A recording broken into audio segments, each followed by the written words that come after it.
오늘 말씀은 이제 하나님의 언약궤가 다윗성으로 다시 들어오는 장면입니다. 언약궤를 맨 처음에 이 하나님의 명령하신 대로 옮기지 않았을 때에 하나님께서는 그 땅 가운데 재앙을 내리셨습니다. 그래서 그것에 대해서 회개를 하였고, 이제 하나님이 명령하신 그대로 레위 사람 외에는 이 언약궤를 맬 수 없으리라. 그래서 언약궤를 레위 사람들이 매게 하고 소중한 마음으로, 경건한 마음으로 한 걸음 한 걸음 걸어 이제 성에 들어오게 됩니다. 그때 오늘 말씀을 보면 이렇게 시작을 합니다. 25절 말씀과 26절 말씀을 보면, 이에 다윗과 이스라엘 장로들과 천부장들이 가서 여호와의 언약궤를 즐거이 메고 오베데돔의 집에 올라왔는데, 하나님이 여호와의 언약궤를 맨 레위 사람을 도우셨으므로 무리가 수송아지 7마리와 숫양 7마리로 제사를 드렸더라. 이제 하나님의 말씀은 농사를 짓듯이 가축이 끌고 오거나 아니면 다른 방법으로 수레에 싣고 오거나 이런 것이 아니라 어떻게 왔습니까? 레위 사람들이 그것을 메고 한 걸음 한 걸음 그 발을 띄어 하나님이 원하시는 뜻대로 움직이고 있는 모습을 보게 됩니다. 여러분, 하나님의 때에 하나님의 방법으로 하나님의 뜻을 분별하여 나아가는 것이 능력인 줄로 믿습니다. 하나님이 원하시는 뜻대로 행하는 자라야 하나님을 기쁘시게 해드리는 것입니다. 그렇기 때문에 오늘 이 언약궤가 들어올 때에 하나님이 분명히 뭐라고 말씀하시는가? 비록 동물의 힘을 빌거나 그 무거운 것을 옮길 때에 다른 것을 사용하지 않고 사람이 옮겼지만, 오늘 말씀처럼 하나님께서 도우셨기 때문에 그 일을 행하기에 수월케 하신 줄로 믿습니다. 형통이란 무엇이냐? 우리가 형통하길 원하고 형통한 길을 걷는다 라는 그 형통의 의미는 무엇이냐면, 하나님이 인도하시고 하나님이 열어주시는 것인 줄로 믿습니다. 형통의 길은 하나님이 도우시는 것입니다.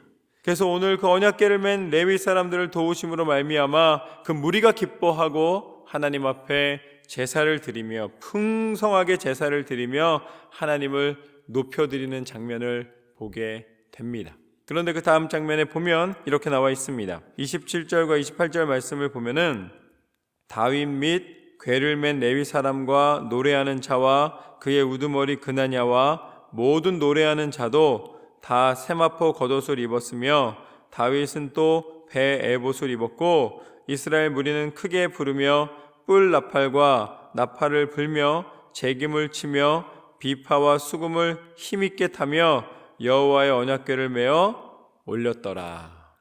하나님 앞에 사람들이 어떻게 했다는 거예요? 찬양하며 영광 돌려드리고 있는 모습을 보게 됩니다. 각종 악기들을 다 동원해서 큰 소리를 내서 하나님을 높여드리고 있는 것입니다. 저는 여러분의 목소리가 있을 때에 하나님을 찬양하며 하나님 앞에 온전히 마음을 다하여 하나님을 높여드리는 삶이 되시기를 주님의 이름으로 축원합니다. 오늘 말씀 가운데 하나님은 뭐라고 말씀하시냐면, 두 가지가 중요한 게 있어요. 다윗은 또 배 에옷을 입었고, 노래하는 자도 다 세마포 겉옷을 입었고, 거기에 있는 모든 사람들이 어떻게 합니까? 힘있게 수금을 탔다라고 나와 있습니다. 그게 다 무슨 뜻이에요? 하나님 앞에 찬양하며 영광 돌려드릴 때에 전심으로 행했다는 것입니다. 남기지 않고 하나님 앞에 온전히 모든 힘을 다하여서 하나님을 높여드렸다는 것입니다. 예복을 갖추고 그것을 그냥 아무렇게나 한 것이 아니라 하나님의 언약궤가 들어오는 그것에 대하여서 그 소중함을 아주 품위 있게 하나님 앞에 정성을 다하여서 드리고 있는 모습을 보게 됩니다. 저는 여러분이 하나님 앞에 찬양 드릴 때에 힘있게, 그리고 또 정성을 다하여 마음을 다하여 하나님을 높여드리는 삶이 되기를 소망합니다. 그리고 마지막으로 29절 말씀에 보면 이렇게 나와 있습니다. 여호와의 언약궤가 다윗성에 들어올 때에 사울의 딸 미갈이 창으로 내다보다가 다윗 왕이 춤추며 뛰노는 것을 보고 그 마음에 업신 여겼더라. 하나님의 말씀이 들어오는 얼마나 귀한 자리입니까? 너무나 중요한 자리이고 모두가 다 축제의 분위기로 감사의 찬송을 올려드리고 있는 상태입니다. 여러분, 그런데 언제나 이런 사람들이 있어요. 언제나 사람은 둘로 나뉘게 돼 있습니다. 하나님의 일이 행하여지는, 하나님의 영광이 드러나는 그곳에서 세상이 빛과 어둠으로 나뉘는 것처럼 어떤 사람은 바지가 내려가는지도 모르고 춤을 추며 하나님만을 바라보고 영광 돌려드리는 사람이 있고, 어떤 사람은 그것을 보면서 업신여기고 소홀히 여기고 저거 왜 하냐고 말하는 사람이 있어요. 하나님의 일을 행할 때에 하나님의 일은 누구를 통하여 역사가 일어나는가? 하나님의 일을 소중히 생각하고 기뻐하고 감사하는 사람을 통해 역사가 일어나는 줄로 믿습니다. 하나님께서 영광 받아주실 때에는 그 직분이 중요한 것이 아니라는 거예요.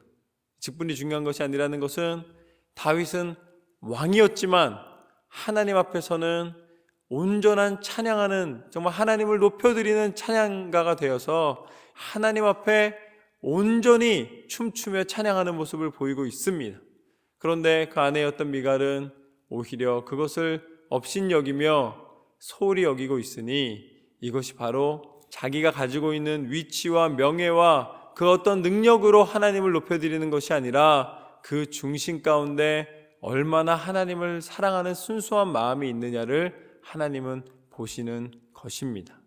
저는 여러분이 오늘 다윗과 같이 하나님 앞에 찬양할 때에 주변에 있는 사람들을 돌아보고서는 어떻게 보면은 외식과 허식으로 하나님 앞에 드리는 찬양이 아니라 하나님을 바라보며 하나님을 높여드리는 데에 우리의 마음을 두시기를 주님의 이름으로 축원합니다.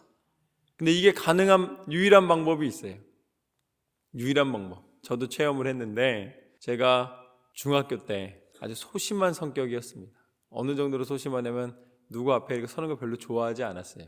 우리 친구들이 저한테 컴퓨터 소년이라는 별명을 지어줄 정도로 그냥 딱 금태 안경 쓰고 맨날 이렇게 앉아서 공부하고 이런 걸 되게 좋아했어요. 그런데 수련회에서 성령을 받고 나니까, 성령 하나님께서 임하시고 나니까는 갑자기 예배 시간에 뜨거워져 가지고서는 그 자리에서 벌떡 일어나 가지고 제가 찬양을 하기 시작했습니다.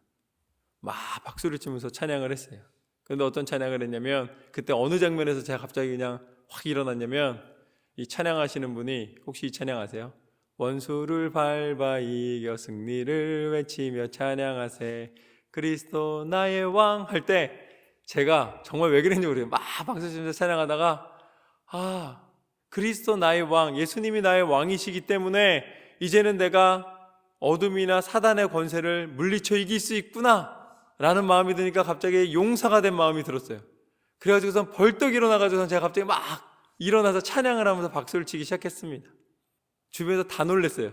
그냥 놀란 정도가 아니라 도저히 있을 수 없는 일이 벌어졌다고 생각을 했습니다.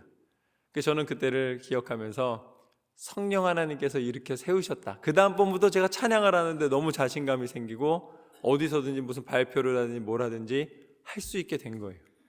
성령께서 임하셨을 때에 하나님 앞에 사람을 보는 것이 아니라 하나님을 보며 찬양하게 하시는 줄로 믿습니다. 여러분, 사람이 그냥 자신감, 담대함으로 할 수 있는 범위가 있어요.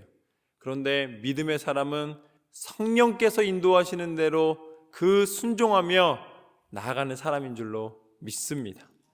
그때 하나님이 힘을 주시고, 오늘 다윗이 춤춘 것과 같이 자신이 여기서는 얌전해야 되고 뭐 이런 걸 따지는 것이 아니라 이 순간 하나님이 기뻐하시는 것이 무엇인가만을 기억하며 나아가는 줄로 믿습니다.